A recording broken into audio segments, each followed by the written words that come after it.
Hello everyone, Assalamu alaikum. I'm freelancer Asma and welcome back to my channel. আশা করি সবাই অনেক ভালো আছে। আজকে আমি আপনাদের মাঝে একটি প্রশ্ন নিয়ে আসলাম। অনেকের একটা কোশ্চেন, আমরা যদি ফ্রিল্যান্সিং করি তাহলে কখন করব? দিনে নাকি রাতে? আপনাকে মূলত কাজ করতে হবে ফরেন কান্ট্রিগুলোকে নিয়ে, যেমন ইউকে, ইউএসএ, অস্ট্রেলিয়া।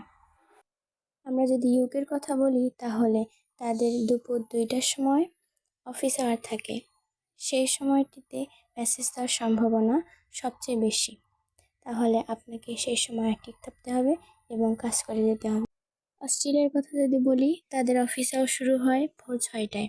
ক্লায়েন্ট হচ্ছে কমপ্লেক্স বিষয়, তাই আপনি কাজ করে যান, একদিন সফলতা অর্জন করবেন। আর আমার কথাগুলো যদি আপনার ভালো লাগে তাহলে আমার চ্যানেলটি সাবস্ক্রাইব করতে ভুলবেন না কিন্তু। আল্লাহ হাফেজ।